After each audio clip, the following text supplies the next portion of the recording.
తెలుగు ఇండస్ట్రీలో అతి తక్కువ బడ్జెట్తో భారీ రేంజ్లో ప్రశాంత్ వర్మ చేసిన అద్భుతం హనుమాన్.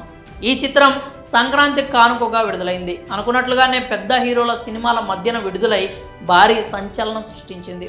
సినిమా విడుదలైన స్పెషల్ షో నుంచే ఓ రేంజ్ టాక్ను సంపాదించుకుంది హనుమాన్. ఇక ఆ తర్వాత దాదాపు ఇండస్ట్రీలో అందరి కళ్ళు హనుమాన్ చిత్రంపై, ఆ అద్భుతాన్ని సృష్టించిన ప్రశాంత్ వర్మ పైనే ఉన్నాయి.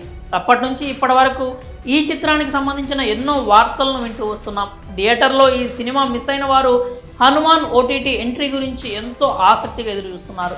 ఈ క్రమంలో తాజాగా హనుమాన్ ఓటీటీ ఎంట్రీపై ఇంట్రెస్టింగ్ బజ్ వినిపిస్తోంది. అయితే ఇప్పటికే హనుమాన్తో పాటు థియేటర్లో రిలీజ్ అయిన సినిమాలన్నీ ఓటీటీలో స్ట్రీమింగ్ అవుతూనే ఉన్నాయి. కానీ హనుమాన్ చిత్రానికి మాత్రం ఇప్పటి వరకు ఓటీటీ ఊసే రాలేదు. దీంతో అభిమానులు థియేటర్లో ఈ సినిమాను మిస్ అయిన వారు ఈ మూవీ ఓటీటీ ఎంట్రీ కోసం ఎంతో ఈగర్గా వెయిట్ చేస్తున్నారు.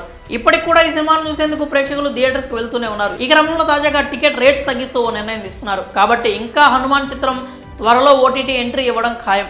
అయితే ఈ మూవీ డిజిటల్ రైట్స్ను ప్రముఖ ఓటీటీ ప్లాట్ఫామ్ G5 దక్కించుకుంది. ఈ సినిమా విడుదలైన మొదట్లో 3 నుంచి 4 వారాల లోపే ఓటీటీలో విడుదల చేయాలని అనుకున్నారు. కానీ ఈ సినిమా బాక్స్ ఆఫీస్ను మడత పెట్టేయడంతో ఆ ఛాన్స్ రాలేదు. ఇక ఇప్పుడు థియేటర్లో టికెట్ ప్రైస్ తగ్గించడంతో ఓటీటీ ఎంట్రీకి డేట్ ఫిక్స్ చేసేసారు మేకర్స్. ఈ క్రమంలో మార్చి 2 నుంచి హనుమాన్ అన్ని భాషల్లో స్ట్రీమింగ్ కానుందని సమాచారం. కానీ ఈ విషయంలో ఇంకా చిత్ర బృందం నుంచి పూర్తి క్లారిటీ రావాల్సి ఉంది. ఇక ఇప్పటికే హనుమాన్ మూవీతో హైప్లో ఉన్న ఆడియన్స్ జై హనుమాన్ చిత్రంపై భారీ అంచనాలైతే పెట్టుకున్నారు.